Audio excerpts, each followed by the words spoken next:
వర్షం వస్తున్నప్పుడు ఏడిస్తే కన్నీరు కనపడదంటారు కదా. తుఫాను కష్టము నష్టం కూడా అలాంటివే. తుఫాను ప్రభావం 2-3 రోజుల్లో తగ్గిపోతుందేమో, కానీ ఆ నష్టం మాత్రం ఒక పంటంత కాలం, అంటే 6 నెలల్లో సంవత్సరమో ఆ జీవితాన్ని వెంటాడుతుంది. ఆ నష్టం నుంచి బయటపడడానికి ఎన్నేళ్లు పడుతుందో ఆ రైతుకి, ఆ కుటుంబానికే అర్థమవుతుంది.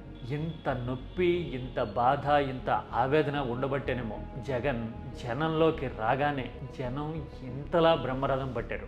జగన్ పర్యటనకి ప్రతిసారి ఇలాంటి రెస్పాన్స్ వస్తూనే ఉన్నా కానీ ఈ పర్యటన మాత్రం తుఫాను ప్రభావిత ప్రాంతాల్లో జగన్ తిరుగుతున్నప్పుడు మాత్రం కనిపిస్తున్న భావోద్వేగం చాలా విభిన్నం. ఇంతకు ముందు సందర్భాలతో పోలిస్తే ఇది మరీ ప్రత్యేకం. అదే విషయం అడుగడుగునా బయటపడింది. ఇలాంటి అభిమానం రాష్ట్రానికి ఏం చెబుతోందో డీటెయిల్డ్గా పిన్ టు పిన్ చూద్దాం. రాజకీయాన్ని తీసి పక్కన పడేయండి, గోలిమార్. అసలు జనం ఏం చెప్పారో అర్థం చేసుకోవడానికి ట్రై చేద్దాం రైతు బిడ్డలుగా.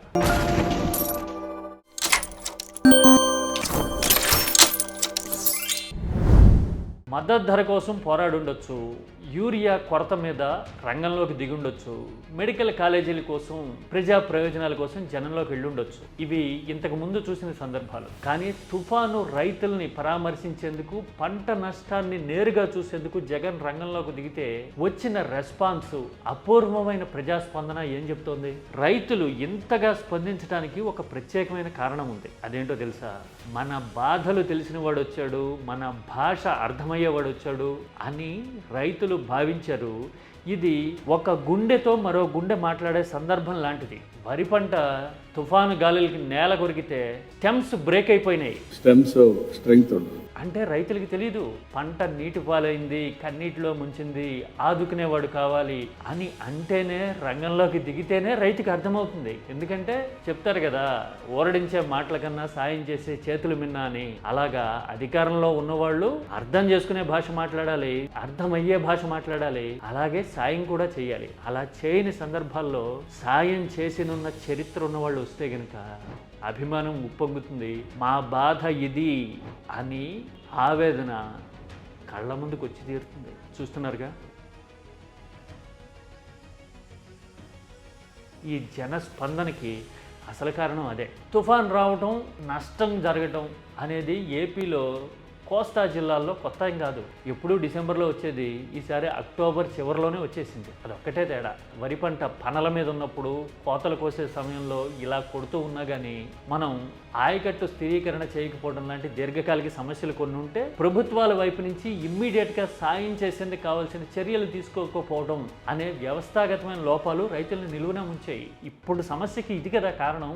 రైతుల తరపున ప్రభుత్వం బీమా చెల్లించి ఉంటే గనక నష్టం జరిగిన ప్రతి రైతుకి బాధ చాలా వరకు తగ్గేది. ఎందుకంటే పంట పోయినా కానీ బీమా వస్తుందనే భరోసా ఉండేది. ఇప్పుడు బీమా లేకపోవడం వల్ల బ్యాంకుల నుంచి రుణాలు తీసుకున్న వాళ్ళకి ఆల్రెడీ ఇన్బిల్ట్గా ఉండి అందే బీమా తప్ప సాధారణ రైతులకు ఎవరికి బీమా లేకపోవడం వల్ల ఎంత నష్టమో ఎంత కష్టమో వాళ్ళకి మాత్రమే తెలుసు. పైగా పంట వేయడానికి కూడా నానా యాతన పడుతున్న రోజులు ఇవి. ఎందుకంటే ఇన్పుట్ సబ్సిడీ లేదు, అంటే అయ్యే ఖర్చుల మీద రిబేట్ ఇచ్చి అందుబాటులోకి తెచ్చే వ్యవస్థ పనిచేయట్లా.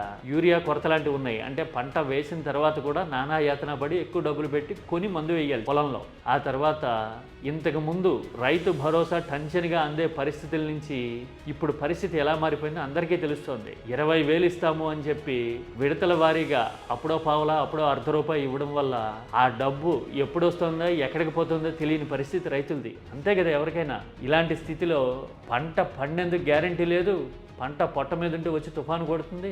ఒకవేళ చేతికి వచ్చినా కొనే దిక్కులేక, మద్దతు ధర రాక అల్లాడిపోతున్న పరిస్థితి. అంటే ఏ వైపు నుంచి ఏ సమస్య వచ్చి చుట్టుముడుతోందో రైతుకి అర్థం కాని గందరగోళ పరిస్థితులు. అందుకోసమే జగన్ రంగంలోకి దిగేసరికి ఇప్పుడు తుఫాను బాధిత ప్రాంతాల్లో ఉమ్మడి కృష్ణా జిల్లాలో ఆవేదన ఉప్పొంగి వచ్చింది, వెంటుండి నడిచింది. మాకు అర్థమయ్యే భాష మాట్లాడతాడు, మా కష్టాలను అర్థం చేసుకుంటాడు అనే ఆర్ద్రతని అడుగడుగున పలికించింది, కనిపించింది. రాష్ట్రంలో 65% ప్రాంతాలు, జనం, కుటుంబాలు వ్యవసాయం మీద ఆధారపడినప్పుడు మన ప్రయారిటీ వ్యవసాయం అయి ఉండాలి.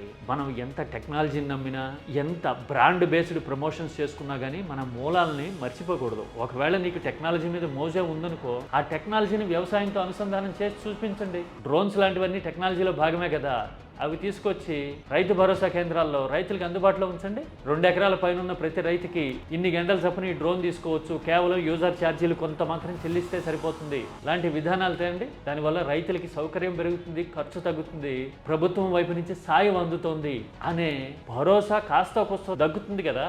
టెక్నాలజీ తెచ్చామని మనం ప్రచారం చేసుకోవచ్చు కదా. ఇది ఒక చిన్న ఎగ్జాంపుల్. మనమేమో టెక్నాలజీ మీద ప్రచారంలో ఉంటాము, రైతేమో పంట చేతికి రాక ఆర్థికంగా మట్టి గరిచే పరిస్థితులు ఉంటున్నారు. రాష్ట్రం అధోగతి పాలవుతోంది. ఎవరన్నా మాట్లాడితే గనక రాజకీయం చేసేస్తున్నారు అని బుల్డోజ్ చేసి అణిచిపెట్టే ప్రయత్నాలు అమానుషం. ఇవన్నీ తెలుసు కాబట్టే, అర్థమవుతున్నాయి కాబట్టే జగన్ పర్యటనలో జనస్పందన ఈ తీరుగా ఉంది అని అనిపించింది. మీరైతే ఏమంటారు?